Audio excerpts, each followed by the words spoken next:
Latest updates ఎప్పటికప్పుడు పొందడానికి big TV WhatsApp channel follow అవ్వండి. లింక్ డిస్క్రిప్షన్ లో ఉంది. డెన్లో ఉన్నాను.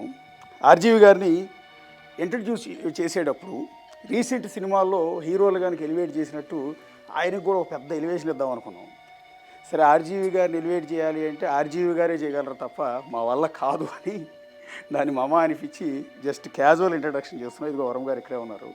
ఫుల్ ఫ్రేమ్ ఫుల్ కట్అవుట్ కూడా మీరు చూడొచ్చు. అప్సరా పోస్టర్ చూస్తూ ఉన్నారు ఆయన స్టైల్లో కాఫీ తాగుతూ. పోస్టర్ బాగుంది సార్. సార్ ఇది మంచి అందమైన అమ్మాయిని చూస్తుంటే వచ్చి డిస్టర్బ్ చేసారు. ఇలాగా డిస్టర్బ్ చేయటం మా పని, డిస్టర్బ్ కావటం కూడా మీకు అలవాటు అయిపోయినట్టుంది కదా. ఎస్ ఎస్ ఎలా సార్ ఇది నాకు అర్థం కదా. అంటే మీ డెన్లోకి అడుగు పెట్టగానే రొమాంటిక్ అండ్ సెక్సీ, మేము బయట నుంచి వచ్చిన మూడు మొత్తం మారిపోయింది మరి. కంప్లీట్ ఒక సీరియస్ న్యూస్ చేస్తుంటాం, సీరియస్ ఇంటర్వ్యూలు చేస్తుంటాం మేమంతా. మీ డెన్లోకి అడుగు పెట్టి పోస్టర్లు ఇవన్నీ చూడగానే ఒక రొమాంటిక్ మూడ్ వచ్చేసింది మాకు. అలా రావాలనే కదా. అంటే అందరూ మామూలుగా ఫోన్లలో దాచుకునేది నేను పెద్ద బ్లోగ్స్ చేసి పెట్టాను ఆఫీస్లో. అది అంటే that is my statement of truth. ఇప్పుడు దేవుళ్ళ ఫోటోలు దేశ నాయకులు లేకపోతే ఫిలాసఫర్స్ అలాంటివి పెట్టుకుంటారు మామూలుగా. అవును, దానికి విరుద్ధంగా అంటే మేము మోటివేషనల్ ఫొటోస్ పెట్టుకుంటున్నాం. ఓషో లేకపోతే ఇంకొకళ్ళు బాబాలు, స్వామీజీలు, పీఠాధిపతులు వీళ్ళకి పెట్టుకుంటాం. అదే ఇప్పుడు ఎవరి ఇష్టం వాళ్ళది. అంటే I'm not saying that is correct or wrong. The point అప్పుడు నాకు మోటివేషన్ ఏమనిపిస్తే నాకు ఏముంటుందంటే పవర్ఫుల్ మెన్, బ్యూటిఫుల్ విమెన్ అనేది నా మోటివేషన్. ఎట్లా సార్ అంటే కాఫీ తాగుతూ జస్ట్ అలా పోస్టర్ చూస్తుంటే ఆ ఫీల్ వేరుగా ఉంటుందా? అంటే ఐ మీన్ మీ మూడు. ఇప్పుడు మీరు కూడా మా వాళ్ళు కదా, మీకేం ఫీల్ ఉంటే నాకు అదే ఉంటుంది. దాని అక్కడ సెపరేట్ ఉంటుంది కానీ చాలా మంది చెప్పం కదా, మేము దాచుకుంటాం. అందుకే అది చెప్తున్నా. వరం గారు ఓపెన్గా చెప్పేస్తున్నారు. మేము కూడా పక్కెళ్ళి మొబైల్లో చూసేది అదే. నేను అదే చెప్తున్నా. మొబైల్లో దాచుకునేది నేను గ్లోబ్స్ పెట్టాను. అప్సరా సాక్షిగా హ్యాపీ న్యూ ఇయర్ మీకు నచ్చదు కదా? Thank you. నచ్చదు కదా అంటే ప్రతి year same old year. New year ఏముంటుంది, 31st తాగేసి పొద్దున్న లేచిన తర్వాత మళ్ళీ ఓల్డ్ ఇయర్ ఉంటుంది. న్యూ ఇయర్ అనేది మనకు ఇల్యూజన్ అంతే. నాలాంటి వాళ్ళకి మీకు ఓల్డ్ ఇయర్లో ఉన్న ప్రాబ్లమ్స్ మీతో పాటు న్యూ ఇయర్లోకి వస్తాయి కదా. అవి పోకుండా అప్పుడు ఏంటి న్యూ ఇయర్ ఊరికనే బాగా రాత్రి అంతా తాగడానికి ఒక ఎక్స్క్యూజ్. న్యూ ఇయర్కి అంతకన్నా ఇంపార్టెన్స్ లేదు. ఓకే, ఆ ఓల్డ్ పీపుల్, ఓల్డ్ ఆలోచనలు ఉన్న నాలాంటి వాడికి ఏమన్నా హ్యాపీ న్యూ ఇయర్ చెప్తారు పోనీ? నాలాంటి వాళ్ళకి మీకు హ్యాపీనెస్ వస్తుందంటే చెప్తాను. దానికి నాకు పోయింది హ్యాపీ న్యూ ఇయర్. అంతే తప్ప మీకేం ఇంట్రెస్ట్ ఉండదు. నేను చెప్పాను కదా ఇప్పుడే, హ్యాపీ న్యూ ఇయర్కి ఓల్డ్ న్యూ ఇయర్కి ఏమి తేడా ఉండదు అన్న. సరే సార్, ఇప్పుడు యాక్చువల్లీ మీ డెన్ దగ్గరికి వచ్చినప్పుడు మీరు అప్పటికి నిద్ర లేవలేదు. మేము ఈ డెన్ చుట్టూ తిరుగుతున్నాం రహస్యంగా. వెనక ఒక హోల్ ఉంది. ఆ హోల్లోంచి కన్ను పెట్టి చూసాం. చూస్తూ ఒక ఇన్ఫర్మేషన్ లీక్ అయింది మాకు. ఓకే, ఒక చాలా సీరియస్ మ్యాటరు, మీకు కూడా తెలియంది. అంటే మీరు బయటికి చెప్పండి. 2025లో అంటే కొత్త సంవత్సరంలో ఆర్జీవి చాలా భారీ ఫిల్మ్ని, చాలా భారీ ప్రాజెక్ట్ మీ చేతుల మీద నుంచి వస్తుంది. మళ్ళీ ఆనాటి వర్మ స్టైల్లో, అంటే బీభత్సమైన వర్మ 2.0 అన్నట్టు ఒక మూవీ వస్తుంది అని ఒక ఇన్ఫర్మేషన్ లీక్ అయింది.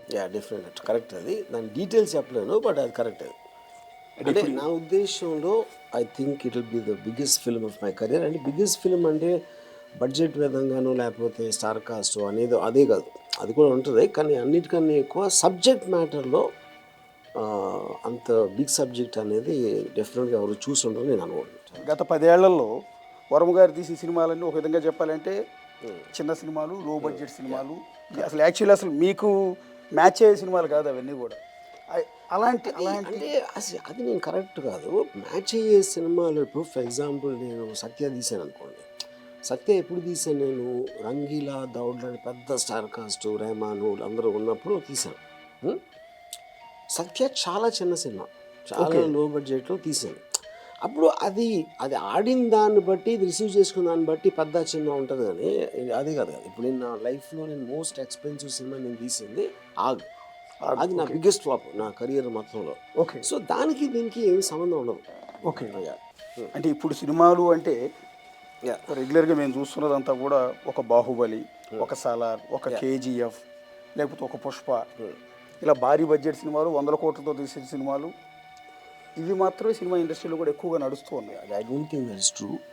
ఇంకో కేపీ నుంచి కాశ్మీర్ ఫైల్స్ ఉంది, కేరళ స్టోరీ ఉంది, చాలా సినిమాలు ఉన్నాయి అదే అనగా అందులో కూడా చాలా పెద్ద బడ్జెట్లో తీసిన సినిమాలు కూడా చాలా సూపర్ ఫ్లాప్ అయిన ఇన్సిడెంట్స్ కూడా మీరు చూసారు. ఓకే. సో బడ్జెట్కి సినిమాకి ఒక కనెక్షన్ ఉందని నేను అనుకోను.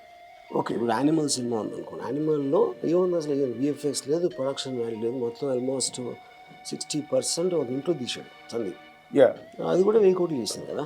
సో దానికి దీనికి కనెక్షన్ లేదండి. ఫైనల్గా ఆడియన్స్ గ్రిప్ ఫీల్ అయ్యారా లేదా అన్నది ఒకటే పాయింట్. యా, మీరు యానిమల్ ప్రస్తావన తెచ్చారు కాబట్టి యాక్చువల్లీ నేను ఆర్డర్లో అది కూడా ఉంది, అడగాల్సిందే. అది యానిమల్ సందీప్ రెడ్డి వంగ అయితే మీరు దానికన్నా బిగ్గర్ యానిమల్ అని. సరే, సందీప్ రెడ్డి వంగ లైన్ అయితే సినిమా ఇండస్ట్రీకి, మీరు డైనోసార్ అని మీరు నుంచి యానిమల్ని మించిన స్థాయిలో డైనోసార్ స్థాయిలో ఒక సినిమా రాబోతోంది. ఇప్పుడు యానిమల్ దేన్ని మించి ఏదో వస్తుంది అనేది మనకు వచ్చే వరకు తెలియదు కదా, అది కరెక్ట్ కాదు. ఓకే, నీకు ఇంటెన్షన్ ఉండొచ్చు కానీ అది ఫైనల్గా డిసైడ్ చేసేది ఆడియన్స్ కదా, అవునా కాదా అని. సో దాని గురించి మాట్లాడటం అనేది కరెక్ట్ కాదు. ఇంకోటి నా feeling, Sandeep I think is more innovative than me. దానికి కారణం ఏంటంటే నేను శివ మోరల్లెస్ ఒక కమర్షియల్ ఫిలిం స్ట్రక్చర్లోనే కొంచెం టేకింగ్ డిఫరెంట్గా ఉంటుంది, అంబియన్స్ రియలిస్టిక్గా ఉంటుంది, క్యారెక్టర్స్. సందీప్ స్ట్రక్చర్ మార్చాడు. యానిమల్ అనేది ఆ విధంగా much more path breaking than Shiva అనేది నా ఫీలింగ్. ఆ ఇంటర్వ్యూ చూశాను నేను. మీరు అన్నారు రాంగోపాల్ వర్మ ఒక బాపు అని, మీరు సంథింగ్ కరెక్ట్ అన్నారు. సో అక్కడ అనిపించింది ఏంటంటే ఇప్పుడు సందీప్ రెడ్డి వంగ ఈరోజు వైలెన్స్తో కూడిన యానిమల్ తీసి మీరు అన్నట్టు 1000 కోట్లు వసూలు చేశాడు, బెగ్గర్ సినిమా అయ్యి ఉండొచ్చు. అర్జున్ రెడ్డి టేకింగ్ కావచ్చు, ఇవన్నీ చూసాం. వీటన్నిటికీ మూలం ఆ టేకింగ్ కానీ ఆ విధానం కానీ హీరోని ఆ టైప్లో చూపించవచ్చు అన్న ఆలోచన 30 ఏళ్ల క్రితం మీరే మొదలు పెట్టారు కదా. తప్పదు. ఐ థింక్ నేను అదే చెప్తున్నా, Shiva is a very conventional film. అది ఒక మంచోడు హీరో, ఒక చెడ్డ విలను, ఒక హీరోయిన్, ఒక ఏదో ఒక చిన్న కామెడీ, అక్కడ పాటలు గేట్లు అంతా, అది చాలా ట్రెడిషనల్ ప్యాటర్న్. అది ఇందాక చెప్పినట్టు టేకింగ్ మొలాన అదొక కల్ట్ క్రియేట్ చేసింది. Okay. Sandeep screen play structure మార్చాడు. ఇప్పుడు అలాంటి రణబీర్ కపూర్ లాంటి క్యారెక్టర్ని హీరోగా చూస్తారు ఆడియన్స్ అనేది ఇంతవరకు యానిమల్ వచ్చేవరకు ఎవరికి అసలు రాలేదు.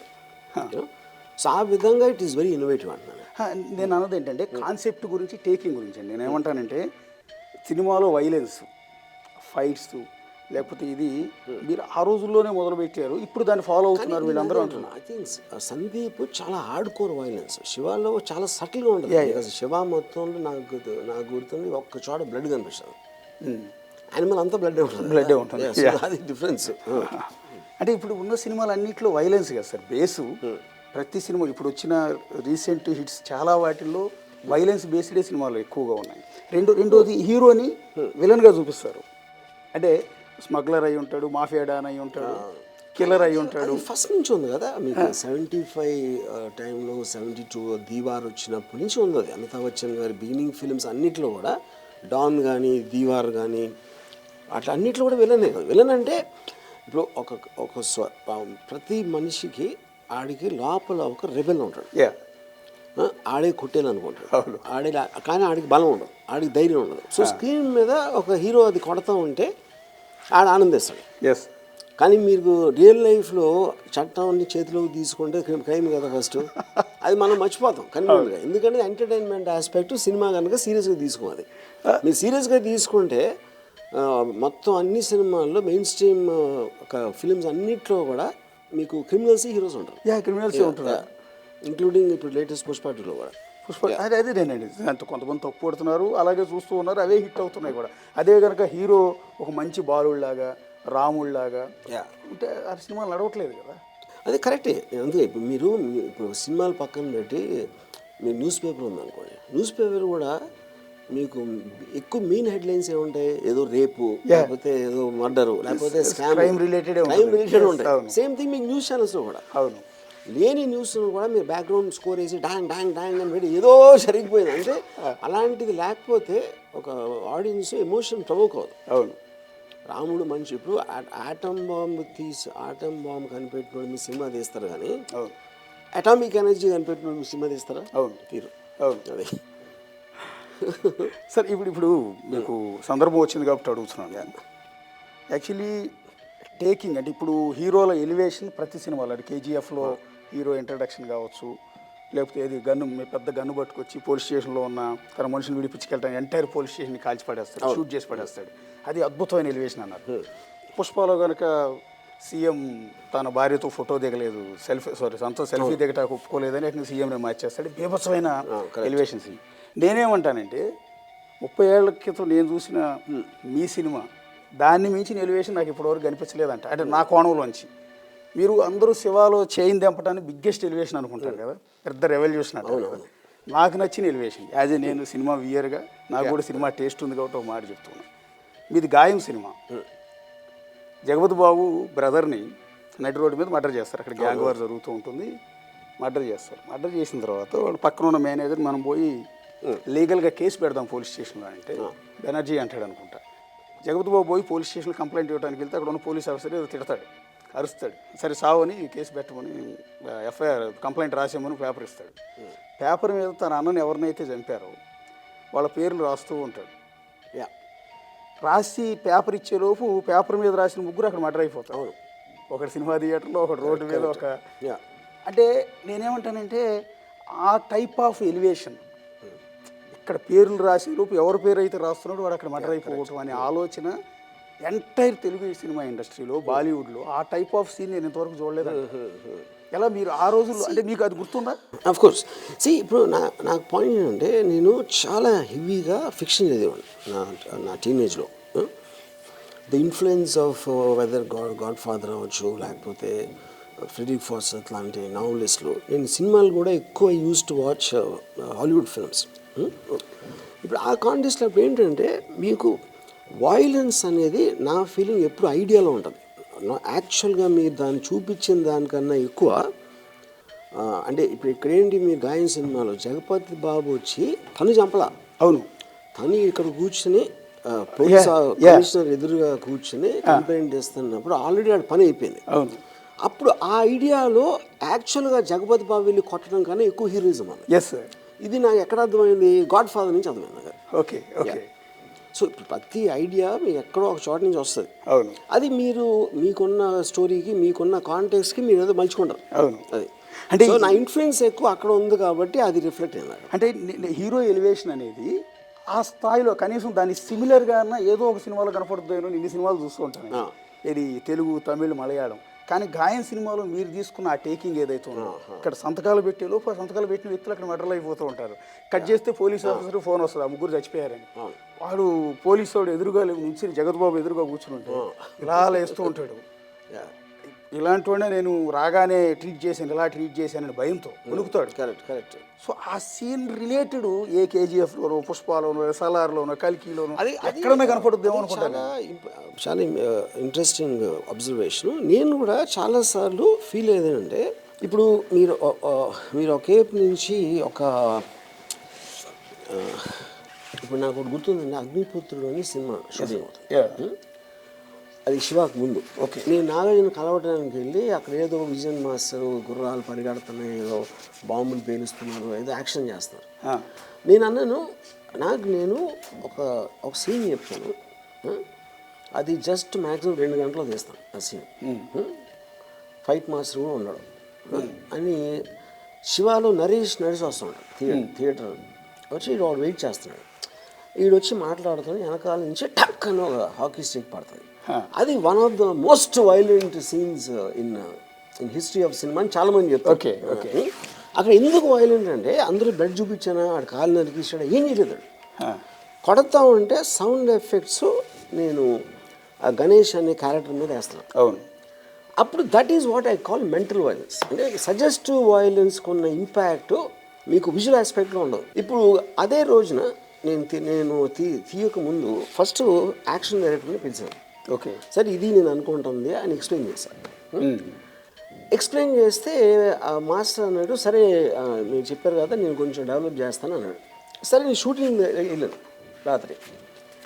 అక్కడ పెద్ద పెద్ద టైర్లు ఉన్నాయి, లారీ టైర్లు. ఏంటి అని అసిస్టెంట్ డైరెక్టర్ అడిగితే మన సీన్ కోసం తెప్పించాడు మాస్టర్ అన్నాడు. ఏమో ఆ సీన్లో లారీ టైర్లు ఏంటి నేను అడిగాను మాస్టర్ ఇప్పుడు నేను చెప్పాను కదా ఏంటి లారీ టైర్లు ఎందుకు ఉన్నాను. అంటే లేదు బాబు, ఇప్పుడు అతను నడిచి వస్తూ ఉంటాడు. అలా నడిచి వస్తూ ఉంటే ఈ సందులోంచి ఒక 4 బర్నింగ్ టైర్లు జప్ప జప్ప జప్ప జప్పమని వస్తాయి. ఏదో ఏదో అంటే చీరు నుంచి మళ్ళీ ఇంకో 4 బర్నింగ్ టక్క చక్క చక్క ఇక్కడి నుంచి అక్కడి నుంచి వచ్చి ఈ టైర్లు అన్నీ తిరుగుతూ ఉంటాయండి. ఇది ఓకే. ఈ మంటల నుంచి ఫోకస్ షిఫ్ట్ చేస్తే ఒక 20 బైకులు, ఒక 4 జీపులు వచ్చి అవుతాయి. వీళ్ళందరూ దిగుతారు. అంటే నేను అన్నాను, మాస్టర్ ఇది నేను తీసే సినిమా ఇది కాదు, నేను చెప్పింది ఎగ్జాక్ట్గా అదే తీయాలి, నాకు ఇవన్నీ వద్దు మొత్తం తీశాను. ఇప్పుడు ఏం చేస్తారంటే ప్రొడక్షన్ వాల్యూ అంటే అది అనుకుంటారు. అవును. ఇప్పుడు శివాలో నేను ఆ సీన్ అలా తీస్తే శివ సినిమా అవుతుందా? అంతే కదా. ఎందుకంటే మీరు నిజంగా జరిగిందేమో, నిజంగా ఇలా జరిగితే ఇలాగే జరుగుతుంది అనే ఫీలింగ్ క్రియేట్ చేయటం అనేది మీకు ఇంపాక్ట్ ఎక్కువ వస్తుంది. అది నేను చేసింది. ఇప్పుడు అంటే అప్పుడేంటి ప్రొడక్షన్ వాల్యూలో ఒకడు వచ్చి కొడితే ఆడు పట్టుకు నొప్పితో ఇలా పడతాడు.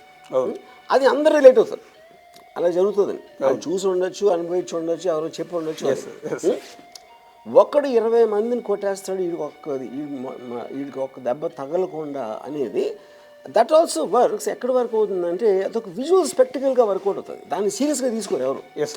శివ సత్య లాంటి సినిమాలు ఏంటంటే నిజంగా జరిగిందేమో అన్న ఫీలింగ్ వస్తుంది. ఆ రిలేటబిలిటీ అనేది నేను నమ్ముతాను దాన్ని. మరి వాళ్ళు నమ్మరా, లేకపోతే అలా అయితే బెటర్ అని వాళ్ళు అనుకుంటారా అనేది నాకు కూడా తెలియదు. నా అబ్జర్వేషన్ ఉంది సార్. మీది రక్త చరిత్ర 1లో ఇక్కడ మాసప్ ట్యాంక్ మహేశ్వరి కాంప్లెక్స్లో ఓబుల్ రెడ్డిని మర్డర్ చేశాడు. ముస్లిం బురకా వేసుకుని అమ్మాయిల మాదిరిగా వచ్చి అతను ఉమనైజర్ అన్న కరెక్ట్ యాంగిల్లో అతను చాలామంది రేపులు చేశాడు. సో అమ్మాయిల చేతే వాళ్ళ అన్నయ్య వచ్చి హత్య చేయిస్తాడు. ఎంటైర్ సినిమా చూసే కోణం వేరు. ఆ సీన్లో మీరు ఒక ఫ్రేమ్ ఉంటుంది, నాకు బాగా నచ్చింది. మరి సినిమా వ్యూయర్స్ మీరు అది ఎంత ఫీల్ అయి ఉంటే ఆ సీన్ తీసుంటారని. మర్డర్ అయిపోతాడు ఓబుల్ రెడ్డి, చచ్చిపోయాడు. బాడీ ఇట్లా కింద పడిపోతూ ఉంటే కిటికీలోంచి ఫ్రేమ్ బయటకు వస్తుంది. మాసప్ ట్యాంక్ ఫ్లైఓవర్ పక్కన ఒక హోర్డింగ్ ఉంటుంది. ఆ హోర్డింగ్ మీద ఒక లేడీ ఇట్లా నమస్కారం పెట్టి ఉంటుంది. ఎంట్లో జూమ్ వెళ్ళి ఆ లేడీ ఫేస్ మీదకి, అంటే ఏంటంటే మహిళా లోకం మొత్తం ఒక కామాంధుడిని సంహరించినందుకు మీకు నమస్కారం అని పెడుతున్నట్టుగా. ఎంత బ్యూటిఫుల్ థాట్ అది. నిజంగా మీరు ఆ ఫ్రేమ్ అటు వెళ్ళకపోయినా కూడా ఎవరు అడగరు ఆ సీన్లో. నేను లొకేషన్ చూడటానికి వెళ్ళినప్పుడు ఈ పర్టిక్యులర్ హోర్డింగ్ చూసాను. ఓకే. హోర్డింగ్ మీద అమ్మాయి లేదు, వేరే హోర్డింగ్. అది నాకు అప్పుడు ఐడియా వచ్చింది. ఎందుకంటే ఇదంతా కూడా అమ్మాయిని రేప్ చేసి అది చేసి వాడి రెప్యుటేషన్ ఉన్నప్పుడు ఒక అమ్మాయి ఎదురుగా అమ్మాయి ఆనందిస్తూ ఉండి చంపుతున్న వాళ్ళకి దండం పెడుతున్నట్టు అలాంటి ఫోటో నేను తీసుకొచ్చి హోర్డింగ్ వేసాం. ఓకే. ఆ షార్ట్ కోసం నేను క్రియేట్ చేసిన హోర్డింగ్ అది. సో అది ఒక ఆల్మోస్ట్ ఒక పోయిటిక్ ఫీలింగ్ వస్తుంది. ఇప్పుడు నాకున్న ఫేవరెట్ షార్ట్స్ మీరు చెప్పిన హోర్డింగ్ ఒకటి, ఇంకోటి ఆ పిల్లడు బాల్ ఆడుతూ ఉంటాడు, వీళ్ళు నడిచి వస్తూ ఉంటాయి. అది కూడా అంటే ఏదో ఒక అంటే మామూలు కారిడార్లు ఎవరు వెళ్ళినా కూడా అలాంటివి చూస్తారు. పిల్లడు ఆడుకుంటున్నాడు, అలాంటిది ఒక్కటి పెట్టినప్పుడు సడన్గా ఇట్లా బురకాల్లో వచ్చి చేసినప్పుడు మీకు దాని బిలీవబిలిటీ పెరిగిపోతుంది. అవును. అంటే ఆ టైప్ ఆఫ్ టేకింగ్ వర్మ ముందు వర్మ తర్వాత కూడా ఎవరు తీయట్లేదని నేను అంటున్నది. అంటే నేను మిమ్మల్ని ఎవరు కొత్తగా పొగడాల్సిన అవసరం లేదు, బట్ నాకు అనిపించింది చెప్తున్నాను. అంటే వర్మ ముందు వర్మ తర్వాత ఇప్పుడు సూపర్ హిట్ సినిమాలు 1000 కోట్లు 2000 కోట్లు వసూలు చేస్తున్న సినిమాల్లో కూడా ఆ ఫీల్, అంటే ఒక కామాంధుడిని హత్య చేసి చంపేసిన తర్వాత, ఎంతోమంది అమ్మాయిని చెరబట్టిన రాయలసీమలో అత్యంత భయంకరమైన వ్యక్తిని హత్య చేసిన తర్వాత ఒక మహిళా లోకం నమస్కారం పెడుతోంది అన్నట్టుగా, గౌరవిస్తున్నట్టుగా పోస్టర్ మీదకి జూమ్ వెళ్ళటం వల్లే ఆ టేకింగ్ తెలుగు సినిమా ఇండస్ట్రీలో నేను ఎక్కడ కనపడట్లేదండి. ఎందుకు అంటే అంత అంటే అది నేను అదే అన్నాను. అది ఒక అంటే ఇప్పుడు డైరెక్షన్ అంటే డైరెక్టర్ అనేది యాక్చువల్గా తను ప్రైమరీ ఆర్టిస్ట్ కాదు. నేను చెప్పేది డైలాగ్ ఎవరో రాయొచ్చు, యాక్టింగ్ ఎవరో చేయొచ్చు, కెమెరా ఎవరో చేయొచ్చు, కానీ తన థాట్ ప్రాసెస్ని తను చెప్పే స్టోరీని ఛానలైజ్ చేస్తాడు దాని మీద. అప్పుడు నేనేంటి ప్రైమరీలీ స్టోరీ టెల్లర్, డైరెక్టర్ అనేది సెకండరీ. అక్కడ స్టోరీ టెల్లర్ అంటే నేను రైటింగ్ అని అంటలేదు. నేను ఇప్పుడు కూర్చుని నాకు జరిగిన ఒక ఇన్సిడెంట్ మీకు చెప్తాను అనుకోండి, నేను ఎంత ఇంట్రెస్టింగ్గా మిమ్మల్ని ఎంగేజ్ చేసిన అనేది story telling capacity. Script writing వేరు, అది కంప్లీట్లీ డిఫరెంట్ ఆస్పెక్ట్ అది. అప్పుడు నేను ఒక గివెన్ ఎమోషన్ని ఎలివేట్ చేయటానికి ఎలాంటి సాధనాలు వాడచ్చు అనేది ఒక పాయింట్ ఉంటుంది. Yes sir. దాంట్లో మీరు చెప్పిన సీన్లో అది. సో తర్వాత ఇంకోటి ఏంటి, ఇప్పుడు ఒక సపోజ్ ఇప్పుడు సర్కార్ ఉందనుకోండి. సర్కార్లో ఆడు ఎవడో ఒక ముసలాయన ఆటోలో దిగి అలా మెల్లగా నడుచుకుంటూ వస్తాడు. అంటే వాడు ఏమైపోతాడు, is representative for the common people. అవును. అదే ఇప్పుడు వాడు అలా నడవకుండా ఆడి ఏజ్ కన్నా తక్కువ ఉంటే వర్కౌట్ అవుతుంది సీన్. Yes sir. మీ కంటెంట్ వైజ్గా ఏంటి, ఒకడు వచ్చి కంప్లైంట్ ఇచ్చాడు నా కూతురు ఇలా చేశారని. అవును. వాడు ఫీల్ అవుతున్నది వాడి బాడీ లాంగ్వేజ్లో, వాడి కళ్ళల్లో, ఆడి వాయిస్లో, మాట్లాడే విధంలో రిఫ్లెక్ట్ అయినప్పుడే మీకు ఆ కాంటెస్ట్ అమితాబ్ బచ్చన్ విన్నాక ఒకడు ఇస్తే ఒకడిని కొడతారు, ఎవడైతే చేశాడో వాళ్ళని. ఆ కొట్టినప్పుడు నేనేం చెప్పాను వాళ్ళకి, ఆ డంబిల్స్ పెట్టి గుర్తారు. మీ మొహంలో ఎక్స్ప్రెషన్ ఉండకూడదు. ఓకే. మీరు ఒక కార్పెంటర్ సుత్తి కొట్టినప్పుడు లేకపోతే ఏదో పగలు కొట్టినప్పుడు ఒక వర్కర్కి ఎలాంటి ఎక్స్ప్రెషన్ ఉంటే ఆ ఎక్స్ప్రెషన్ కావాలని చెప్పాను. Yes sir. అప్పుడు ఏముందంటే కోల్డ్ బ్యాడ్ అయిపోతుంది. ఎందుకంటే సర్కార్ చెప్పింది వాళ్ళు చేశారు, ఆడి ఎముకలు ఎరగొట్టేమని. కానీ వీడు కోపంతో కొట్టాడు అనుకోండి, ఆ సీన్ అలా ఉండదు. అవును. అది చెప్తున్నా. సో అప్పుడు ఏంటి, నేను ఇలాంటి చాలా అబ్జర్వ్ చేస్తూ ఉంటాను. Yes sir. నా కాలేజ్ టైం నుంచి కానీ అది ఈ రౌడీల బిహేవియర్ కానీ, నేను చదివిన బుక్స్ కానీ, వాటిల్లో ఆ ఫండమెంటల్ ఎమోషన్ అక్కడి నుంచి తీసుకుంటాను. Yes sir. అది చాలామంది ఇప్పుడు ఒక ఫైట్ మాస్టర్ వచ్చి ఫైటర్ని చెప్పేసి ఆయన కొడతాడు ఆడేదో అరుస్తాడు, ఆడి మొహం ఆడి నోట్లో నుంచి రక్తం వచ్చేసి అవి చేస్తారు. అది I'm not trying to say that is wrong. So నేను చెప్పే విధం అనేది నా సినిమాలో రిఫ్లెక్ట్ అవుతుంది. Yes sir. 2024లో బిగ్గెస్ట్ సినిమాలు వచ్చినాయి. యాక్చువల్లీ బాలీవుడ్ని కూడా తలదన్నే స్థాయిలో తెలుగు సినిమాలు తీశారు. It's greatness. యానిమల్ కావచ్చు, పుష్ప కావచ్చు, లేకపోతే ఇంకో సినిమా, ఇట్లాంటివి. అవి చూసి ఇప్పుడు వస్తున్న లేటెస్ట్ డైరెక్టర్లు కూడా వాటిని ఫాలో అవుతున్నారు. ఆ స్టేజ్ని అంటే ఇక అప్ టు ది మార్క్ ఇక్కడ పెట్టేశారు. మీరు ఒక మార్క్ పెట్టారు. ఇప్పుడు వస్తున్న డైరెక్టర్లు అందరూ యానిమల్ లాంటి డైరెక్టర్లు ఇది మీ గోల్ అని చెప్పి ఒక పాయింట్ ఇస్తున్నారు. ఆ గోల్ రీచ్ అవ్వడానికి వచ్చే డైరెక్టర్లు అంతా అదే రకమైన ప్రయత్నాలు చేస్తున్నారు. 2024 as a director, as a creative director మీకు సాటిస్ఫాక్షన్ ఉందా ఇండస్ట్రీని చూస్తే? నేను ఫస్ట్ ఆఫ్ ఆల్ ఇయర్కి సంబంధం ఉంటుందని నేను అనుకోను. ఇప్పుడు మీకు రిలీజ్ అవ్వచ్చు ఆ ఇయర్లో ఏ సినిమా అయినా, ఎస్పెషల్లీ పెద్ద సినిమాలు ఇన్సెప్షన్ 4-5 years నుంచి స్టార్ట్ అవుతాయి ముందు నుంచి. ఆ మేకింగ్ కానీ, thinking, what ever it is you know. So ఇప్పుడు దాంట్లో ఇప్పుడు ఇంకోటి ఏంటంటే సౌత్కు నార్త్ని కట్ చేస్తుంది అంటే ఊరికి అది కొంతమంది డైరెక్ట్గా చేస్తున్నారు. మనకి ఆల్మోస్ట్ 150 సినిమాలు రిలీజ్ అవుతాయి. 150 సినిమాల్లో చాలా పెద్ద సినిమా ఒకటే ఉంటుంది ఇయర్కి, 1-2 మ్యాక్సిమం అవుతుంది. దాన్ని బట్టి మేము కొట్టేసాం అనేది. ఇప్పుడు కన్నడ ఇండస్ట్రీని అసలు మనం కేర్ కూడా చేసి ఉండదు. మనం కూడా నార్త్ పక్కన పెట్టడం వాళ్ళు KGF 2 వచ్చేసి మొత్తం అసలు చేంజ్ అంటే ల్యాండ్స్కేప్. తెలుగు సినిమా ఇండస్ట్రీలో మీరు అంటే వర్మగారు ముందు వర్మగారు తర్వాత అన్నట్టు కన్నడ ఇండస్ట్రీ ప్రశాంత్ నీళ్ళకు ముందు ప్రశాంత్ నీళ్ళ తర్వాత, అంటే KGF ముందు KGF తర్వాత అన్నట్టు అయిపోయింది. మలయాళ సినిమా రెగ్యులర్గా తెలిసింది ఫ్యామిలీ స్టోరీస్ ఎక్కువ. ఈ టైప్ ఆఫ్ ఒకే డైరెక్టర్ 5-6 సినిమాలు తీసేస్తాడు విత్ ఇన్ మంత్స్. అలాంటి మలయాళం కూడా ఇప్పుడు మారిపోతుంది. మార్కో లాంటి సినిమాలు. మార్కో మీద మీరు కూడా ఒక ట్వీట్ చేశారు, దాని మీద విపరీతమైన సిచ్యుయేషన్ నడుస్తుంది కేరళలో. అంటే వీళ్ళందరూ మనం చూసి ఫాలో అవుతున్నారా, లేకపోతే సినిమా రేంజ్ ఆ స్థాయికి వెళ్ళిపోతుందండి? ఒకప్పుడు మన తెలుగు సినిమా ఇండస్ట్రీ కావచ్చు, తమిళ, మలయాళం, ఎవరైనా బాలీవుడ్ వాళ్ళు అయినా సరే హాలీవుడ్ని ఇన్స్పిరేషన్గా తీసుకునేవారు.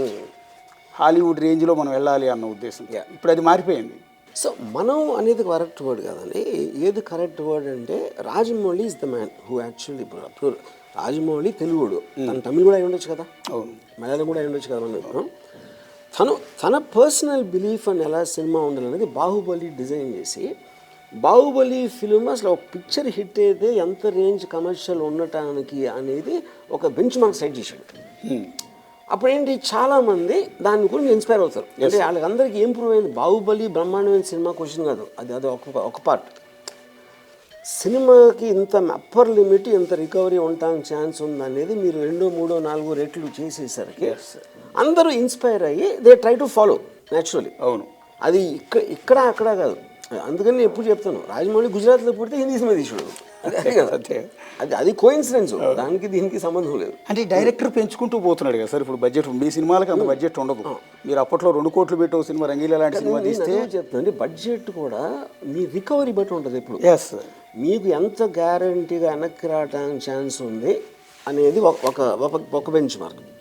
ఇప్పుడు సపోజ్ 1500 కోట్లు 2000 కోట్లు తీసింది అనుకోండి బాహుబలి 2, అప్పుడు 500 కోట్లు 1000 కోట్లతో తీర్చు కదా అని అనిపిస్తుంది. ఎందుకంటే అంత రికవరీ ఉంది. ఎవరో కూడా నా సినిమా దానికన్నా తక్కువ ఉంటుంది అనుకోని అప్పుడు తీరు బెటర్ సినిమా అవుతుంది అనుకునే తీస్తారు. అది అవ్వకపోవచ్చు తర్వాత రిలీజ్ అయ్యాక. అది ఒక పాయింట్. రెండో పాయింట్ ఏంటంటే బడ్జెట్లో మీరు ప్రతి దాన్ని అంటే బాహుబలి తర్వాత ఏమొచ్చింది, బిగ్ విజువల్ ఎఫెక్ట్స్, సెట్స్, ఇలాంటి ప్రొడక్షన్ వాల్యూస్ బ్రహ్మాండంగా లేకపోతే సినిమా చూడటానికి రారేమో. ఒక ఇందాక చెప్పింది. అప్పుడేంటి వీళ్ళందరినీ కూడా big budget films I don't think this much, ఎందుకంటే ఆల్రెడీ బెంచ్ మార్క్ సెట్ అయింది. బాహుబలికి ఎందుకు అంత ఖర్చు పెట్టారు అనేది అది లీప్ ఆఫ్ ఫెయిత్ అంటారు. లీప్ ఆఫ్ ఫెయిత్ అంటే ఏంటంటే ఇంగ్లీష్లో ఒక 4 అడుగులు 5 అడుగులు వెడల్పులో ఉన్నాయి, కింద పడతారు మంచిలో. మీ 4 అడుగులు అంటే గబుక్కుని దూకేయచ్చు. 5 అడుగులు అంటే కొంతమంది దూకొచ్చు, చాలామంది అయిపోతారు. 6 అడుగులు అనమాట. 6 అడుగులు అంటే ఈ అమ్మ ఏదో చేసి తీద్దాం అనేది దూకి వర్కౌట్ అయిపోయింది. అది లీప్ ఆఫ్ ఫెయిత్ అంటారు. అంటే నమ్మకం మీద చేసేయడం. అసలు తెలుగు సినిమాకి 70 కోట్లు 80 కోట్లు అప్పర్ లిమిట్ రికవరీ ఉంది అని మగధీర టైంలో అనుకున్నప్పుడు మీరు సినిమాకి డబుల్ ఎందుకు ఖర్చు పెట్టారు? బ్రహ్మాండమైన సినిమా తీస్తే దాన్ని పగలగొట్టచ్చు అని రాజమౌళి ట్రాక్ రికార్డ్ బట్టి కానీ ఆ ప్రొడ్యూసర్కి ఉన్న ఫైనాన్షియల్ స్ట్రెంగ్త్ మొలాన్ కానీ తీశారు. అది వర్కౌట్ అయిపోయింది. ఓకే, ఒకవేళ వర్కౌట్ అవ్వకుండా 6 అడుగు 5 అడుగులు కింద పడ్డారు అనుకోండి, పోతారు కదా. అంతే కదా, అది అవ్వలేదు. అప్పుడు అది మీరు దాన్ని చూసుకుని తర్వాత చేసుకుని చాలా మంది చేతి కాల్చుకున్నారు కదా. అది కూడా జరిగింది. నేను అదే అంటున్నాను సార్. ఇప్పుడు తెలుగులో సో అప్పుడు అక్కడ పాయింట్ ఏంటంటే మీరు అంటే ఇప్పుడు ఎవెన్చువల్గా సినిమా ఫ్లాప్ అవటం అనేది బడ్జెట్ ఫెయిల్ అవుతుంది. సినిమా ఎప్పుడు ఫెయిల్ అవుతుంది. ఇప్పుడు సినిమా సక్సెస్ 4 రకాలు ఉన్నాయి. ఒకటి మీరు ఎంత ఖర్చు పెట్టారు, ఎంత వచ్చింది, ఎంత కొన్నారు, ఎంత వచ్చింది, లేదా క్రిటిక్స్ ఏమన్నారు, ఓకే, లేదా ఇండివిజువల్ ఆడియన్స్ మెంబర్ అనేది లెక్కలోకి తీసుకోకూడదు. ఎందుకంటే ఎవరి ఒపీనియన్ అని ఉండదు. ఫైనల్ మెజర్మెంట్ ఫ్యాక్టర్ ఏంటంటే బయర్కి ఎంత వర్కౌట్ అయింది, ప్రొడ్యూసర్కి ఎంత వర్కౌట్ అయింది. That is the only thing. Critics అనేది మీకు హిస్టారికల్ పర్స్పెక్టివ్ ఉంటుంది. మీరు వికీపీడియా 10 ఏళ్ళ తర్వాత చదివితే ఫలానాడు ఎన్ని ఇచ్చాడు, ఫలానాడు అన్ని ఇచ్చాడు, అంతకన్నా వాళ్ళకి కూడా వాల్యూ లేదు. లీయెస్ట్ వాల్యూ ఆడియన్స్ ఉంటుంది యాక్చువల్లీ. ఎందుకంటే ఆ నేమ్లెస్ పీపుల్ మనకు తెలియదు. సో ఫైనల్గా 10 ఏళ్ళు లేక ఈ సినిమా ఎంత తీస్తే ఎంత వచ్చింది అన్నది చూస్తారు, కానీ ఎవడెవడికి నచ్చింది అనేది పట్టించుకుంటారు. అంటే ఇప్పుడు ఆ స్థాయిలో బడ్జెట్ మీరు చెప్తున్నట్టు డైరెక్టర్ మీద నమ్మకంతో ఆ డబ్బులు తిరిగి వస్తాయన్న ఉద్దేశంతో పెట్టుబడి పెడుతున్నారు. తెలుగులో మైత్రి లాంటి వాళ్ళు 800 కోట్లని పెట్టడానికి రెడీ అవుతున్నారు. సరే, వస్తున్నాయి. అలాగే లైకా తమిళనాడులో, ఇట్లా చెప్పుకుంటూ రెడ్ జైంట్, ఇట్లాంటివి హోంబలే, కర్ణాటకలో హోంబలే, వీళ్ళు డేర్ చేసి అంత పెట్టుబడి పెడుతున్నారు. ఒకవేళ ఎక్కడన్నా తిరగబడి ఒక్క సినిమా పోయింది అంటే 200 కోట్లతో పెట్టింది, అంచనాలు తారుమారాయి. ఏం సార్ పరిస్థితి? కానీ అది ఏం అవ్వదండి. ఎందుకు అవ్వదంటే నా ఉద్దేశం ఏంటంటే ఫస్ట్ ఆఫ్ ఆల్ ఇంత ఇండస్ట్రీలో ఎంత డబ్బు పోయింది, సినిమాకి ఎంత డబ్బు పోయింది అనేది అది చాలా వెరీ షార్ట్ సైటెడ్. ఎందుకు షార్ట్ సైటెడ్ అంటే డబ్బులు ఎప్పుడు పావు. అది ఒక జేబులో నుంచి ఇంకో జేబులో వెళ్తాయి. ఓకే, మీరు 100 కోట్లు ఎవరు పెట్టగలుగుతారో డబ్బు ఉన్నోడే పెట్టగలుగుతారు. అప్పుడు ఏంటి, ఈ డబ్బులు ఎవరికి ఇచ్చాడు? వర్కర్స్, టెక్నీషియన్స్, లేకపోతే వేరియస్ ఎక్విప్మెంట్ సప్లయర్స్, వీళ్ళందరి జేబుల్లోకి వెళ్ళింది. అప్పుడు ఈ డబ్బున్నోడికి ఆడికి డబ్బులు పోయి ఉండొచ్చు, కానీ వీళ్ళందరికీ వచ్చినాయి కదా. అప్పుడు దేశానికి మంచి జరిగినట్టు కదా. అప్పుడు ఏంటి, మనీ సర్క్యులేషన్లో ఉంది అది. అప్పుడు లేకపోతే మీరు డబ్బులు తక్కువ ఖర్చు పెట్టేసి suppose cinema super duper hit అయిపోయింది, 100 కోట్లు పెడితే 1000 కోట్లు వచ్చేసింది అనుకో. అప్పుడు ఆ డబ్బు అంతా ఒక్కడి దగ్గర ఉంటుంది. కానీ అదే 1000 కోట్ల సినిమాకి ఇతను 600 కోట్లు ఖర్చు పెడితే అవన్నీ చాలా మంది జేబులోకి వెళ్ళింది. అప్పుడు రీడిస్ట్రిబ్యూషన్ ఆఫ్ వెల్త్ అనేది ఇట్స్ ఇంపార్టెంట్. నేను చూసేది అలాగా. సో అప్పుడు మీరు ఎందుకు పెట్టారు అసలు? ఫస్ట్ మీకు తెలియక పెట్టారా, మీకు వేరే గత్యంతరం లేక పెట్టారా, లేకపోతే డబ్బులు ఉన్నాయి కాబట్టి పెట్టారా? ఇలాంటి రకరకాల కారణాలు వేరే వేరే కంపెనీస్కి వేరే ఉంటాయి. అంటే ఇప్పుడు ప్రశాంత్ నీల్, మీ ఇందాక మనం మాట్లాడుకున్న హీరోయిజం గురించి, ప్రశాంత్ నీల్ ఒక బంగారం స్మగ్లర్ని, బంగారం దోసుకునేవాడిని హీరోగా పార్ట్ 1 పార్ట్ 2 పెట్టి 100 కోట్లు పెడితే సూపర్ అన్నారు. అసలు భారతదేశ చరిత్రలో బిగ్గెస్ట్ ఫిల్మ్ అయిపోయింది. పుష్పలో రెడ్ శాండల్ స్మగ్లర్ హీరో అంటే చూపించారు. ఇదే క్రమంలో తమిళనాడులో మీకు తెలుసు పారంజిత్ అద్భుతమైన సినిమాలు తీస్తాడు, కబాలి, కాలా, ఇలాంటి సినిమాలు. అక్కడ వరుసనే రజనీకాంత్ గారి రీసెంట్ సినిమాలండి, కబాలి, కాలా, వెట్టయాన్, జైలర్, ఈ 4 సినిమాలు మీరు చూసే ఉంటారు. అందులో స్టోరీస్లో హీరోకి ఎక్కడ కూడా ఈ టైప్ ఆఫ్ బ్యాడ్ హ్యాబిట్స్ లేకపోతే స్మగ్లరో గోండానో మాఫియాడానో ఉండడు. చాలా మంచి క్యారెక్టర్లు ఉంటాయి. కబాలి మలేషియాలో ఏం జరిగింది అనేది, కాలా ధారావి కోసం ఫైట్ చేసే ఒక నాయకుడు, అద్భుతమైన క్యారెక్టర్. వెట్టయాన్ పోలీస్ అధికారి, ఇప్పుడు జరుగుతున్న ఏదైతే ఆన్లైన్ ఎడ్యుకేషను, ఈ చీటింగ్, వీటి మీద అద్భుతమైన కాన్సెప్ట్ సినిమా తీశారు. జైలర్లో కూడా అద్భుతమైన క్యారెక్టర్, కొడుకు తప్పు చేస్తే కొడుకుని కాదు. కానీ ఈ 4 సినిమాలు అంత సూపర్ హిట్ కాల. మీరు అబ్జర్వ్ చేశారు. ఇంతసేపు ఎందుకు చెప్తున్నానంటే నాకన్నా మీకు ఎక్కువ ఐడియా వస్తుంది. ఇవి ఈ గుడ్ క్యారెక్టర్లు. నేను దీనికి ఒక ఎగ్జాంపుల్ ఇస్తాను. ఈ మధ్యన ఒక డైరెక్టర్ ఒక సినిమా తీశాడు, చాలా మంది చూసినోడు విపరీతంగా పోయాడు. చాలా మంచి సినిమా అది, పవన్నోడు లేడు అట్లీస్ట్ క్రిటిక్స్ కానీ లేకపోతే మన సినిమా ప్రివ్యూలు చూసి అలాగే అది థియేటర్కల్గా దారుణంగా ఫ్లాప్ అయింది. ఓకే, అప్పుడు నేను ఆ డైరెక్టర్ ఏం సార్ ఇంత మంచి సినిమా తీస్తే అలా ఎందుకు ఆడలేదంటే, నేను అన్నాను మంచి సినిమా వేరు, మంచి వాళ్ళ సినిమా వేరు అన్నా. ఓకే ఓకే ఇప్పుడు కేజీఎఫ్ మంచి వాళ్ళ సినిమా కాదు, చెడ్డ వాళ్ళ సినిమా, కానీ మంచి సినిమా ఎందుకు హిట్ అయింది కాబట్టి. సో బేసిక్గా మీకు బోర్ కొడుతుంది మంచి చూడటం అనేది. మీరు ఎప్పుడైనా మీడియాలో థంబ్నెయిల్ మీద ఏదో తిడితే చూస్తారు కానీ ఎగ్జాక్ట్లీ అండి. సమాజాన్ని ఉద్ధరించే వార్తలు మేము టెలికాస్ట్ చేస్తే ఛానల్ చూసుకోవాల్సి వస్తుంది. రామ్ గోపాల్ మ్యాన్ ఈడ్చుకెళ్ళారు పోలీసులు అంటే చూస్తారు కానీ రామ్ గోపాల్ మ్యాన్ గౌరవించారు, షేక్ హ్యాండ్ ఇచ్చారు అంటే చూస్తారు లేదు. అదే అది అలాంటి దాంట్లో ఉన్నప్పుడు పీపుల్ కాన్స్టెంట్లీ వాంట్ ఎక్సైట్మెంట్ అండి. ఆడు బయటికి చెప్పచ్చు చెప్పకపోవచ్చు, కానీ ఆడు ఇప్పుడు ఏంటి ఒకడు ఎవరినో కొట్టాడు అనుకోండి, అందరూ ఎందుకు చప్పట్లు కొడతారు? అది ఏంటి వైలెన్స్, ఎవరినో కొడుతున్నాడు, ఫిజికల్గా చంపుతున్నాడు. పోనీ ఆడేం చేసాడు మీకు ఏమన్నా తెలుసా? ఆడు కూడా ఎవరిని కొడుతున్నాడు, మెయిన్ విలన్ కాదు, పక్కన వాళ్ళని చంపేస్తున్నాడు. పక్కన వాళ్ళు ఏం చేస్తారు, వాళ్ళు జీతానికి పని చేస్తారు, వాళ్ళకి ఏం తెలుసు. ఇప్పుడు ఇంకోటి చెప్తాను ఇప్పుడు కానీ అది మనిషి నైజంగా ఉంటుంది, సినిమా క్వశ్చన్ కాదు. నేను నా చిన్నప్పుడు స్కూల్ బస్సులో ఒక పిక్ పాకెట్ ఎవరు పట్టుకున్నాను. ఈ ఒక గుంపు చేరి తపా కొట్టేస్తున్నారు. నా ఫ్రెండ్ కూడా వెళ్ళి ఆడు కూడా కొట్టొచ్చి నాకు వచ్చి నేను కూడా ఎక్కువ కడుపులో తగిలిందని చెప్పాడు. అంటే ఏంటి, ఆడు కొట్టడానికి ఛాన్స్ వచ్చిందని ఆనందం, ఆడు నేరం చేసిన ఆడి మీద కోపం లేదు అడిగి. సో మనిషి నేచర్లో అది ఉంటుంది. So I think same thing మీకు సినిమా అనేసరికి ఎక్సాజరేట్ అవుతుంది. ఇప్పుడు రీసెంట్గా ఒక ట్రెండ్ తెలుగు సినిమా ఇండస్ట్రీలో, తెలుగు సినిమా రిలీజ్ హడావిడి ఎక్కువ చేస్తున్నారు. 30 ఏళ్ల క్రితం రిలీజ్ అయిన సినిమాలన్నింటినీ మళ్ళీ రిలీజ్ చేస్తున్నారు, చాలా గ్రాండ్గా చేస్తున్నారు, జనాలు కూడా చూస్తున్నారు. సో ఆ స్టైల్లో మీరు అప్పట్లో తీసిన సత్య కానీ, శివ కానీ, సర్కార్ కానీ ఈ సినిమాని రిలీజ్ ఎందుకు చేయకూడదు? ఇప్పుడు సత్య చేస్తున్నారండి, January 17th release. Okay, Shiva కూడా అంటే అన్నపూర్ణ స్టూడియోస్ ఫిల్మ్ కదా, అది ఆల్రెడీ రీమాస్టర్ అంతా చేశారు. But I think they just waiting for the right time. Okay, మీ సినిమాలు కూడా రిలీజ్కి ఇంట్రెస్ట్ చూపిస్తున్నారు. అంటే చాలామంది ఎదురు చూస్తున్నారు నిజానికి.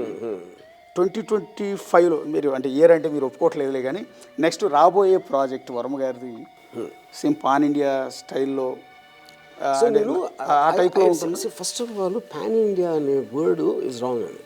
అప్పట్లో ఏ సినిమా అయినా సరే దానికున్న ఇది బట్టి మీరు రిలీజ్ చేయాల్సిన ఉద్దేశం బట్టి ఏదైనా పాన్ ఇండియా అవచ్చు, పాన్ వరల్డ్ అవచ్చు. అది పాయింట్. బట్ నాకు వచ్చేసరికి I'm trying to do some very very different kind of subjects. నేను లాస్ట్ 2 years నుంచి వర్కౌట్ చేసి అవన్నీ కూడా ఆల్మోస్ట్ అంటే కొన్ని నా ప్రొడక్షన్లో వచ్చి కొన్ని నేను డైరెక్ట్ చేస్తాను. బట్ ఐ ప్రామిస్ దట్ ఆ కైండ్ ఆఫ్ సబ్జెక్ట్ మ్యాటర్స్ ఎంతవరకు మీరు ఎప్పుడు చూసుంటారు, అది మాత్రం ఐ కెన్ సే. నెక్స్ట్ ఒకటి సార్, మీకు బోర్ కొడుతుందేమో రొటీన్గా అడుగుతున్నారు అని, నేను రొటీన్గా అడగదలుచుకోలేదు యాక్చువల్లీ. మీకు శ్రీదేవి గారు అంటే ప్రాణం అన్న సంగతి తెలుసు నాకు.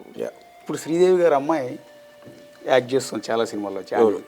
ఆ అమ్మాయిలో శ్రీదేవి కనపడుతుంది మీకేమన్నా? నాకు లేదు లేదు కదా నాకు అసలు. అంటే అది పాయింట్ మేబీ శ్రీదేవి గారి హ్యాంగ్ ఓవర్ అంత ఎక్కువ ఉందా లేకపోతే వాట్ ఇంకోటి ఏంటంటే ఇప్పుడు ఆ పర్టిక్యులర్ ఏజ్లో నేను కాలేజ్లో ఉన్నప్పుడు శ్రీదేవి గారి 16 ఏళ్ళ వయసు అది ఒక గ్రోత్ ఫ్యాక్టర్లో జరిగింది. యూనో ఆవిడ పర్ఫార్మెన్స్ మిస్టర్ ఇండియా లేకపోతే వసంత కోవిత్ర so a kind of a range నేను ఒక డైరెక్టర్గా మర్చిపోయి ఒక మామూలు ప్రేక్షకుల్లో కూడా నాకు అనిపించలే. Yes sir. సో ఫార్ అవును. అంటే జాన్వీతో చాలామంది అడుగుతున్నది ఏంటంటే జాన్వీతో వర్మ గారు ఎందుకు సినిమా తీయకూడదు అని. అంటే వాళ్ళ అమ్మని అంతగా ఇష్టపడిన వర్మ గారు అమ్మని ఇష్టపడను కూతురు ఇష్టపడలేదు కదా.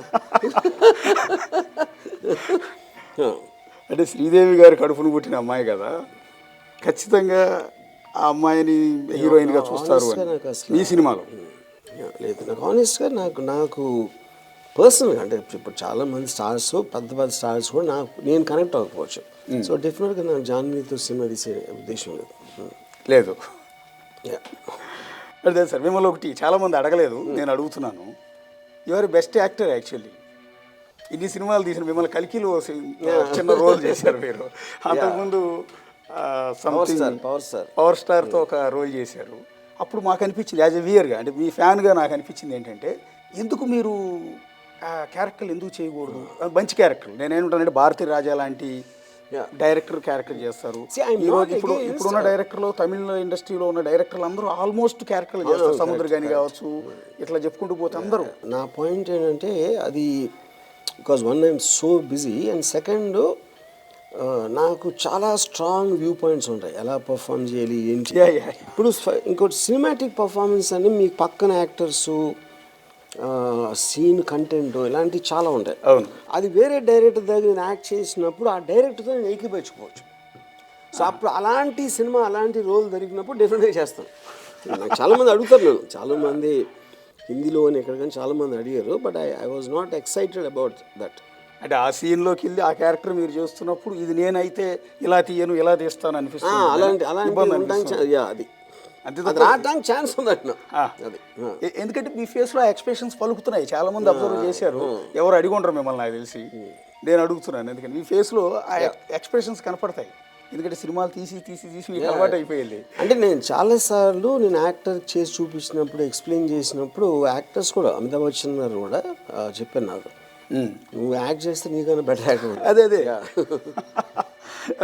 మీ కల్కిలో మీ చిన్న రోల్ చూడగానే చాలామంది మీరు గమనించారు లేదు, థియేటర్లో మీరు ఎప్పుడైతే ఆ కొన్ని సెకండ్ల పాటు కొన్ని కనపడతారు కదా, ఎంటైర్ సినిమా థియేటర్లో ఉన్న లేచి నుంచి ఉంటారు వర్మ గారు అని. అబ్జర్వ్ చేశారు అది మీరు? నేను థియేటర్లో చూడలేదు. కల్కి super hit cinema, no problem. Prabhas కనపడినప్పుడు ఏ టైప్ ఆఫ్ ఎలివేషన్ వచ్చిందో మీరు స్క్రీన్ మీద కనపడగానే జనం అంతా అలా లేచి నిలబడ్డారు. ఈవెన్ రాజమౌళి గారు కనపడినప్పుడు కూడా లేదంత. అంటే మిమ్మల్ని ఊహించలేదు కదా వాళ్ళందరూ ఫస్ట్ టైం. కరెక్ట్. అందుకని మాకు అనిపించింది ఎందుకు చేయకూడదు వర్మ గారు అని. అంటే తెలుగులో ఆ కల్చర్ లేదండి, డైరెక్టర్లు క్యారెక్టర్లు చేయటం అనే కల్చర్ చాలా తక్కువ ఉంది. మీకు తమిళనాడు మలయాళం డైరెక్టర్లు అందరూ రీజన్ లేదు అండి. ఇప్పుడు ఆల్మోస్ట్ 5 years నుంచి అడుగుతున్నాను నేను. Just I was not excited about that role అంతే. ఓకే. దెన్ లాస్ట్ సార్ మీది అడగచ్చో లేదో, మీ ఏజ్ 60 క్రాస్ చేశారు కదా, పెన్షన్ తీసుకునే వయసు ఒప్పుకుంటారా? అంటే పెన్షన్ అనేది గవర్నమెంట్ జాబ్ కదా. కాదు మేము మామూలు కామన్గా అనేది ఏంటంటే 55 ఏళ్ళు దాటిన వాళ్ళు పెన్షన్ తీసుకునే వయసు అంటాం. అంటే తీసుకుంటారని కాదు, అంటే పెద్దోడు అయిపోయావు నువ్వు అని. నువ్వు యంగ్స్టర్ కాదు, పెద్దోడు అయిపోయావు అని. నేను అలా ఫీల్ అవును, ఎందుకంటే నేను ఏ రోజుకి ఆ రోజు తీసుకుని బతుకుతాను. So I don't ever feel age in me. ఇప్పుడు నా మెంటల్ స్టేటు ఆల్మోస్ట్ నేను కాన్షియస్గా కాలేజ్లో ఉన్నప్పటి నుంచి ఇప్పటికీ అదే టోన్లో ఉంటుంది. సో వేరే వాళ్ళు ఫీల్ అవ్వచ్చు. అంటే నేను ఎందుకు అడిగానంటే యాక్చువల్లీ ఇప్పటి వరకు ఉన్న వర్మ గారు వేరు సార్. మీ డన్ చూసిన తర్వాత మీ లైఫ్, మీ అలవాట్లు మిమ్మల్ని చూసి చాలా నేర్చుకోవాలనిపిస్తుంటుంది. ఏ టెన్షన్ ఉండదు. ఇప్పుడు వాళ్ళంటి వాళ్ళు ఏంటంటే లైఫ్లో చిన్న స్ట్రగుల్ రాగానే బర్డెన్ అయిపోయి సూసైడ్ చేసుకుని విభత్సాలు చేసేస్తూ ఉంటారు. ఫ్యామిలీ రిలేషన్స్, ఎమోషన్స్ ఎక్కువై. మీకు ఆ విషయాల్లో చాలా తక్కువగా చాలా స్వేచ్ఛగా ఒక మనిషి ఎంత హ్యాపీగా బతకచ్చు అనేది ఈ డెన్ ఇదంతా చూసిన తర్వాత నాకు అనిపించింది. మ్యాన్కి మెయిన్ పర్పస్ అనేది ఫ్రీడమ్ అంటే తను ఎప్పుడు ఏమనుకుంటున్నాడో, ఏమి ఐ మీన్ చేయాలనుకున్నా చేయగలగటం. ఇది అదే అప్పుడు సొసైటీకి ఏమనుకుంటుంది, పక్కోళ్ళు ఏమనుకుంటారు, మనతో పనిచేసేవాళ్ళు, ఫ్యామిలీ ఏమనుకుంటారు, కంటిన్యూస్గా భయం రసంలో బతుకుతారు మోస్ట్లీ. అది నేను చేయను. అందుకని I look forward to every day to get up and I'm all the time excited. Yeah, ఇప్పుడు జనాలందరూ సొసైటీ ఏమైపోయిందంటే మన కోసం మనకంటే కూడా నలుగురు ఏమనుకుంటారో అని బతకడం ఎక్కువైపోయింది. ఆ నలుగురిని పట్టించుకుని ఆ నలుగురు ఏమనుకుంటారని వీడు సూసైడ్ చేసి చచ్చిపోతున్నాడు. అదే వీడి మీద మచ్చబడ కానీ, ఒక కామెంట్ చేయి కానీ, ఓ పోలీసులు ఏదో కేసులు అరెస్ట్ చేయి కానీ, అది ఏదో ట్రోల్ చేస్తే ఫీల్ అయిపోతారు. ట్రోల్ చేశారని ఆత్మహత్యలు చేసుకుంటున్నారు. అది చెప్తున్నా. మీరు మీ లైఫ్ స్టైల్ చూసిన తర్వాత నాది ఇది ఒక పెద్ద మోటివేషనల్ క్లాస్ రూమ్లో ఉంది ఇది. మీ డెన్ జనాలందరికీ ఒక మోటివేషన్ ఇచ్చే క్లాస్ రూమ్ ఉంటుంది కదా, ఆ టైప్ అనిపిస్తుంది ఈ డెన్ చూసిన తర్వాత. సరే, నేనేమనుకుంటానంటే ఇప్పుడు దీని దాంట్లో ఒకటి నన్ను ఎవరో అడిగారు మేడం, ఈ ట్రోల్లో ఒక సందర్భంలో నువ్వు ఈ ఏజ్లో నువ్వు 20 ఏళ్ళ అమ్మాయిలతోటి తిరిగి డాన్స్ చేస్తూ ఉంటావు, అది ఇది ఏంట్రా అని తాత వయసు ఉంటుంది నీకు అని చెప్తే నన్ను అది నేను కాంప్లిమెంట్గా తీసుకున్నా. నా ఏజ్లో కూడా 20 ఏళ్ళ అమ్మాయి నువ్వైతే నీ లైఫ్లో ఎప్పుడు చేసి ఉండవు కదా, నువ్వు నీ టీనేజ్ కూడా చేసి ఉండవు. అంటే కట్టుబాట్లు, సాంప్రదాయాలు, నీతులు చెప్పే ముసలాళ్ళు నిన్న మొన్నటి కుర్రాళ్ళు కదా డైలాగ్. నీతులు చెప్పే కుర్రాళ్ళు ముసలాళ్ళు, నిన్న మొన్నటి కుర్రాళ్ళు. అయితే నేను ఇందాక ఇంతసేపు ఈ వయసు ఇదంతా ఎందుకు గుర్తు చేశానంటే, సో ఇన్నాళ్ళు వర్మ గారు వేరు సార్. మీకున్న స్టార్డమ్, మీకున్న డబ్బు, మీకున్న పలుకుబడి, వీటన్నిటి నేపథ్యంలో మీరు సింగిల్గా ఉన్నారు. మీకు సర్వీస్ చేయడానికి బోల్డ్ అంతమంది మీ చుట్టూ జనం ఉంటారు. మీ దగ్గరికి వస్తే అవకాశాలు వస్తాయని చాలామంది హీరోయిన్లు వస్తూ ఉంటారు. మాలాంటి ఇంటర్వ్యూ చేయడానికి మీడియా వాళ్ళు అందరూ వస్తుంటారు. ఒక 5 ఏళ్ళు 10 ఏళ్ల తర్వాత ఇది ఉండకపోవచ్చు కదా. నేనేమంటానంటే అప్పటికి మీకు 65, 70 రీచ్ అవుతారు. ఇంకా పచ్చిగా చెప్పాలి అంటే ఆ టైంకి వచ్చేటప్పటికి వర్మ గారికి కాలో చెయ్యో పడిపోతుంది పచ్చిగా అర్థం కావడానికి. అప్పుడు మీకంటూ మీ చుట్టూ తిరిగిన మాలాంటి వాళ్ళు హీరోయిన్లు ఆ రోజు రాకపోవచ్చు, మీరు బెడ్ మీద ఉంటే. ఏంటి సార్ అప్పుడు పరిస్థితి ఊహించుకుంటున్నారు? పాయింట్ ఏంటంటే, నా పనులు నేను చేసుకోలేనప్పుడు ఇంకొకళ్ళ మీద ఆసరా పడాల్సిన అవసరం వచ్చినప్పుడు నేను చచ్చిపోతాను. ఎందుకంటే మీరు బతికుండాలి పర్పస్ ఏంటి? మీరు ఎంజాయ్ చేయడానికి, బతకడానికి. నేను ఎప్పుడైతే ఎంజాయ్మెంట్ అనేది లేకుండా ఒక ఫిజికల్ ఎలిమెంట్ నా దగ్గరకు వచ్చినప్పుడు ఐ విల్ డై. దానికి ప్లాన్ చేసి పెట్టుకున్నాను దానికి ఆల్రెడీ. అంటే ఎలా సార్? ఎలా అంటే ఆబ్వియస్లీ నాకు ముందు నేను యాక్సిడెంట్లో ఏదో పోయింది అనుకోండి, ఎలా ఏమి చేయలేం. బట్ ఇఫ్ ఐ నో ఏదో మీకు ఇలాగ ఎలిమెంట్, ఫిజికల్ ఎలిమెంట్ అలాంటివి వచ్చినప్పుడు ఐ విల్ కమిట్ సూసైడ్. అంతే కదండి. కాదు, మీరు ఎందుకు బతకాలంటున్నా? You should live if you're happy. Okay. ఏ రోజైతే నేను డిపెండెన్సీ అనేది వచ్చినప్పుడు ఎందుకు బతకటం, అది నా పాయింట్.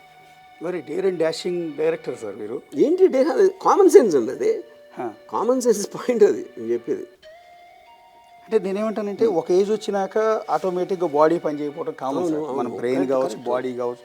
కొంతమందికి ఒక ఏజ్ దాటినాక పారాలసిస్ వస్తుంది, కొంతమందికి షుగర్ పెరిగిపోయి రకరకాల కాంప్లిమెంట్స్ వస్తూ ఉంటాయి. ఆ టైంలో డిపెండింగ్ ఆన్ ఫ్యామిలీ అంటే తోడు ఉండాలంట మీకు. ఫస్ట్ ఆఫ్ ఆల్ అంటే నాకు ఏది ఇలాంటి పని ఇప్పుడు కూడా ఉంటాయి. నా పని చేసి పెట్టేవాళ్ళు నేను ఎవరో నర్సులను పెట్టుకుంటా. ఫ్యామిలీ ఎందుకు? జీతం ఇచ్చి చేస్తే ప్రొఫెషనల్గా వాళ్ళు బెటర్గా చేస్తారు ఫ్యామిలీ కన్నా. ఫ్యామిలీ వాళ్ళకి అట్లీస్ట్ అమ్మ మళ్ళీ నువ్వు చూడాలా అనే వాళ్ళకి ఉంటుంది, కానీ ప్రొఫెషనల్స్ అయితే బెటర్ కదా ఫ్యామిలీ కన్నా. అలాంటి పరిస్థితి వస్తే ఎవరికైనా నేను చెప్పేది. కానీ షాకింగ్, కానీ అప్పుడెప్పుడో ఏదో అవుతుందని ఉన్న లైఫ్ అంతా దొబ్బించుకోవడం ఎందుకు? మీరు అన్నది మైండ్ పోయింది. యాక్చువల్లీ నాకు కూడా స్టన్ అయిపోయి మీరు అన్న మాట ఏంటంటే, ఒక స్టేజ్ వచ్చి ఫిజికల్గా బాడీ కోఆపరేట్ చేయనప్పుడు నాకు నేను సెల్ఫ్గా సూసైడ్ చేసుకుంటాను అన్న మాట. కానీ ఇవాళ 20 ఏళ్ల పాటు బెడ్ మీద ఉండి సేవలు చేయించుకుని ఫ్యామిలీతో వాళ్ళు ముప్పతిప్పులు పెట్టే ముసలాళ్ళు 3 మంది ఉన్నారు. భయం అంటే మీరు ఎప్పుడన్నా భయం ఎప్పుడు వస్తుంది? అన్సర్టనిటీ. డెత్ తర్వాత ఏమవుతుంది ఏంటి అనేది ఒక దాంట్లో ఇన్స్టింక్ట్ ఆఫ్ లైఫ్ అనేది న్యాచురల్. మీరు దాని ఇంటెలిజెన్స్తో ఆలోచించినప్పుడు అసలు మీరు ఫస్ట్ ఆఫ్ ఆల్ ఎందుకు బతికున్నారు అనే క్వశ్చన్ మీకు ఆన్సర్ లేనప్పుడు బతికొనడం అనేది దండగా. ఇప్పుడు నేను బతికున్నది నేను ఏదో సినిమాలు చేస్తున్నానా, ఇది చేస్తున్నానా, ఏదో ఎంజాయ్ చేస్తా, ఏదో చేస్తూ ఉంటాను. అది నేను చేయలేని రోజు ఎందుకు బతకాలి? అసలు దాని మీనింగే లేదు కదా. ఓకే. ఆ అండర్స్టాండింగ్ వచ్చినప్పుడు మీకు ప్రాబ్లం ఉండదు. మీరు ఇందాక చెప్పిన వాళ్ళు 20 ఏళ్ళు మంచం మీద అది ఉంటే లైఫ్లో కూడా ఏం చేసి ఉండరు. ఆ మంచం మీద ఉన్నా లేకపోయినా కూడా అంతే చేసి ఉంటాడు లైఫ్లో. కానీ మీరు చెప్పిన ఆ మాట వింటే చాలామంది సూసైడ్ చేసుకుంటారు ఎవరంటే ఒక ఏజ్ వచ్చిన తర్వాత. ఎందుకు నీ ఫ్యామిలీ మీద డిపెండ్ అవ్వాలి, కాలు చేయి పడిపోయినప్పుడు కదలలేని ఫ్యామిలీ ఎవరి మీద కూడా ఫైనల్గా నేను ఇప్పుడు నాకేమీ ఆనందిస్తే ఒక లిస్ట్ ఉంటుందండి. ఆ లిస్టులో నేను చేయలేని రోజు నేను ఐ విల్ సూసైడ్. అది చెప్తున్నాను. అంటే మీ పర్సనల్ విషయంలో చొరబడ్డానని కాదు కానీ యాక్చువల్లీ యాజ్ ఎ ఫ్యాన్గా మీ గురించి ఆలోచించే వ్యక్తిగా అంటున్నారు. ఎందుకు మీరు ఒకవేళ లాస్ట్ మూమెంట్స్ వచ్చినప్పుడు ఆ స్టేజ్కి వచ్చినప్పుడు మీకోసం అక్కడ వైఫ్ ఉన్నారు, మీకోసం కూతురు ఉన్నారు, అమ్మాయి ఉన్నారు, ఆవిడికి పెళ్ళి ఉంటే పిల్లలు కూడా మనవాళ్ళు మనవరాలు కూడా ఉంటారు, ఎందుకు వాళ్ళ దగ్గరికి మీరు వెళ్ళకూడదు అని, లేదా వాళ్ళని మీ దగ్గరికి ఎందుకు తెచ్చుకోకూడదు? నేను ఆల్టర్నేట్ లిస్టులో లేరంటున్నా. ఓకే. నాకు ఏది హ్యాపీనెస్ ఇస్తుందో అది నా పర్సనల్ లిస్ట్ కదా. ఓకే. ఆ పర్సనల్ లిస్ట్లో నాకు ఫ్యామిలీ లేదు, దేవుడు లేడు, చుట్టాలు లేరు, ఫ్రెండ్స్ లేరు, ఎవరు లేరు. నేను నా కోసం ఏర్పరచుకున్న ఒక లిస్ట్ ఉంది. ఆ లిస్ట్ని ఇప్పటికీ చేస్తున్నాను. అది చేయలేని రోజు వాళ్ళ దగ్గరికి వస్తుంది నాకు. Thank you sir.